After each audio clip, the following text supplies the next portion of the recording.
tendon over the knee, the foot accelerates from 0 to 21 miles per hour in just 1/3 of a second. Combine that with the reinforced shoe, and this kick can drive the nose bone back up into the brain. It's aimed at the largest gland in the human body, the liver. A direct hit won't just bring an opponent down. It can rupture the gland, causing severe internal bleeding.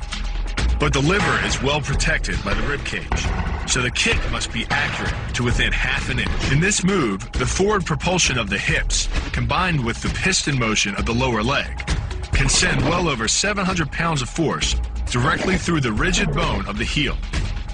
This impact won't just knock an opponent down. The force is enough to permanently damage his kneecap, leading with the near arm. The first jab travels the shortest distance to the opponent, so what it lacks in force, it makes up for in speed.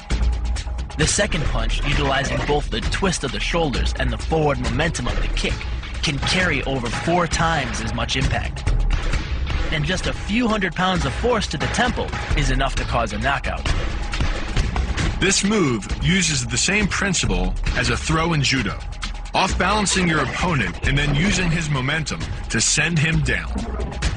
But it's much more aggressive. The sweep here is actually a strike to one of the most sensitive areas of the body, the Achilles tendon. The Achilles tendon. The throw works just like a crowbar, where your leg is the lever and your hip is the fulcrum. The trick is positioning your body in just the right place. If you're just an inch off the placement of your thigh and hip, the amount of energy needed to throw an opponent can more than double. But performed correctly, Uchimata requires almost no energy, yet it can deliver up to 5,000 pounds of force. If it weren't for the mat, a throw like Uchimata would be enough to cause serious injury or even paralysis. You use the strength of your legs to maintain your dominant position while you secure the choke. Just a few pounds of pressure on the collar of his gi is enough to reduce the blood flow to the brain to a trickle and end the match. Hold this move for 10 seconds and the fighter will black out. Hold it just a bit longer and he's dead. By bending the elbow across the fulcrum of your hips, you're subjecting the weak joint to the leverage of 2 strong forces: the pull of your thighs on his shoulder and your hands on his wrists. As little as 1,000 pounds of force can be enough to destroy the elbow. The leverage of the armbar can supply much more than that. The sacrifice throw is a simple lesson in conservation of energy. The stronger the opponent attacks, the further he gets thrown. It works like a catapult, where your opponent's momentum supplies the counterweight. The faster he's going, the further he's going to fly. And the harder he's going to land. That land with the side, ball, or top of the foot. The gastrizin uses the heel to deliver the blow. This alignment of the heel, ankle, lower leg complex channels some 2,000 pounds of force into the opponent. More than enough to break a baseball bat. The higher you can lift your opponent in this move, the faster he'll hit the ground. It's not just your force working against him. His acceleration due to gravity can mean his head hits the ground with a 3,500-pound impact. On a hard surface like concrete, this is more than enough to cause a serious brain injury. First, the opponent's arm works as a lever to optimize your control. Second, your own back serves as a pivot point for the throw. The strength and stability of your back allows you to throw a much heavier opponent than in a move that requires you to lift him.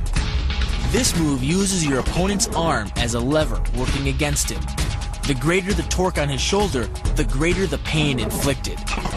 And exceeding the joint's normal range of motion causes more than just pain. The soft tissue, muscles, and the bone can all be seriously damaged by this pressure. The goal of this lock is to stretch the tendons at the top of the foot to the breaking point. The strongest tendons have a tensile force threshold of just over 400 pounds. Applying any more pressure than that can tear the tendons from their base or snap them in two. Because you don't have time to cock your arm in a surprise attack, bursting's effectiveness doesn't come from the rotational power of the torso. Instead, it's driven by the legs, which hurl you forward into your opponent. Both the block and the strike land with 300 pounds of force, more than enough to collapse the windpipe or fracture the delicate bones of the face. Doing the 360 defense requires you keep your body in motion at all times, using your arms to defend different angles of attack. The key is keeping your arms at an oblique angle with your hands open and straight so that you don't take any blows straight on. Each is deflected down the angle of your forearm, which reduces its impact. Your opponent is relying on his grip strength and outstretched arms to maintain the choke.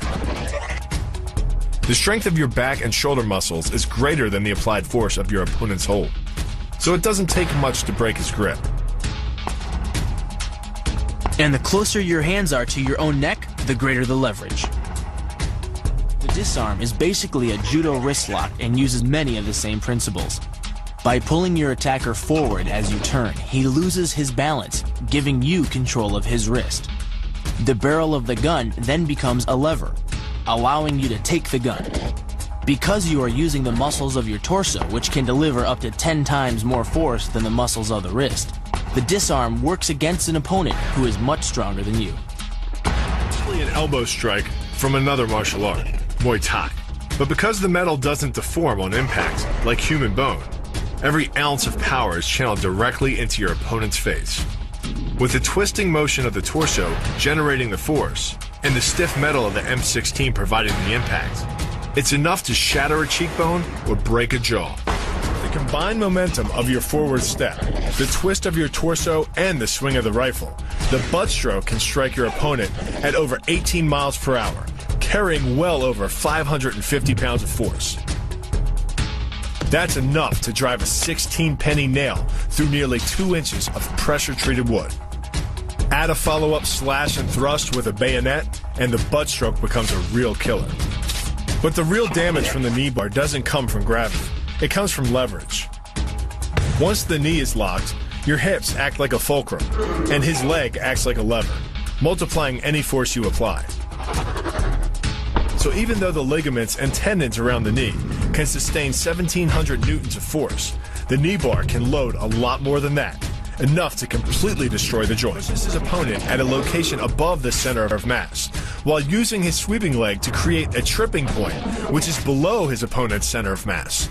Once the loss of stability has occurred, gravity does the work, and the damage. On the ground and on his back, your opponent is now vulnerable to any number of finishing strikes. Much like a nutcracker, your forearm and biceps apply pressure to your opponent's carotid arteries. Located on either side of the trachea, these two arteries are the only way to get blood to the brain. It can take less pressure than squeezing an orange to stop the flow of blood to the arteries. And with no blood flow, the brain shuts down almost instantly. Fight over. Control of your opponent's leg, you turn his hip into a pivot point. And there are two forces being imparted about the pivot point, one by the arm above and one by the sweep below. These forces act as a couple, resulting in your opponent's rotation that slams him right to the deck. And given the speed of rotation and the force of gravity, that impact could cause permanent injury. The key to the double is to hit your opponent below his rib cage, which knocks him off his center of gravity. Wrapping your arms around his legs prevents him from regaining it. Your forward momentum, coupled with the upward thrust of your hips, gets your opponent airborne. Driving him to the mat can yield over 3,000 pounds of injury-producing force. That's like dropping a 20-pound bag of cement off a 9-foot ladder onto someone's chest. The key to the sprawl is sliding your legs backward, while leaning in and locking your hips at the same time. This forces your opponent's center of mass beyond its stability zone.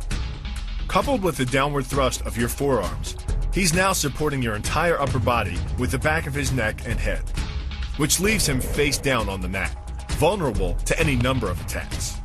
The power of this move comes from the spin. Like the wrecking ball at the end of a demolition crane, the power is generated by the rotation of the body. In conjunction with the snap of the knee, the foot achieves a velocity of nearly 30 miles per hour.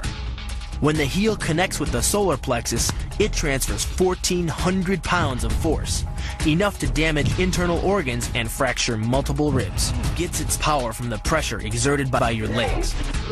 The first leg imparts pressure to the carotid artery. The second leg, working in conjunction with your arms, optimizes that pressure, transforming you into a human vice grip. If your opponent doesn't tap out, he'll pass out.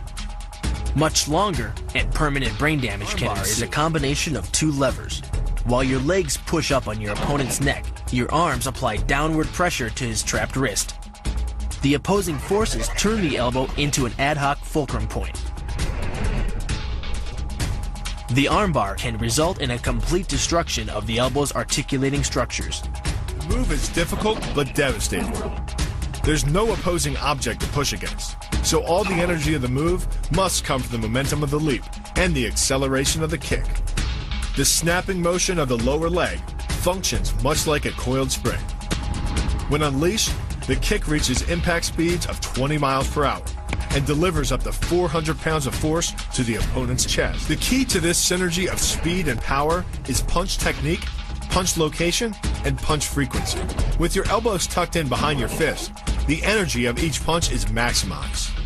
And because the punch is delivered to your opponent's core along a center line, the more directly that force is transmitted to his body.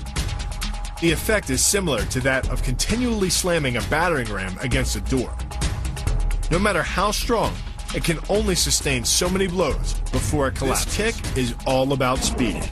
The further the foot travels, the greater its acceleration, and the more dangerous a weapon it becomes.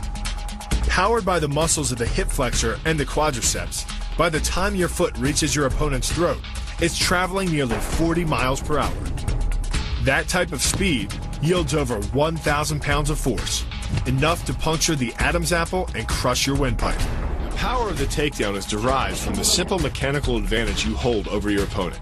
By wrapping up his striking leg at the upper thigh, you've placed your opponent in what's called conditional stability. If he remains stationary, he could technically maintain his balance indefinitely. But by driving him backward and initiating a sweep of his other leg, you've added two destabilizing factors, and the loose center of gravity simply cannot hold. By grabbing the wrist, you provide hundreds of pounds of additional leverage. This reduces your opponent's ground weight by half and allows you to more easily knock your opponent off balance. The rotation of the hips then amplifies the power of the leg sweep. Coupled with the wrist grip, you are in complete control of your opponent's body. Leaning back slightly and driving the knee up utilizes the full power of the thigh, and the foot accelerates up to 16 miles an hour in just 1/4 of a second. That's twice the acceleration speed of a Porsche. Coupled with the rotation of the hips, the kick can impart 450 pounds of force upon impact with the ribs. When executed perfectly, it's a motion similar to cracking a 2x4 with a sledgehammer. The calf crush works because of the ankle lock. Working in conjunction with your leg, it serves as a sort of high-torque pinch point, imparting hundreds of pounds of force on the tibia and fibula. The tibia and fibula are some of the strongest bones in the human body, but creating this pinch point allows you to deliver enough force to easily break them, which leaves your opponent with two choices: tap out and admit defeat, or risk permanently losing the use of your leg. The key to the scissors takedown can be found in the move's name. Throwing your legs around either side of your opponent, one high on the torso, the other just in the crease of the knee, provides you with a lever on either side of his body. It's literally like a piece of paper between two blades of a scissor, only instead of slicing through paper, you're using a combination of potential and kinetic energy to cut through your opponent's center of gravity. The downward force exerted on his gi pulls your opponent across his tipping point. Along with your body weight, you generate enough instability in your opponent to drive his body to the mat, like a child tossing around a rag doll. The hip throw capitalizes on the body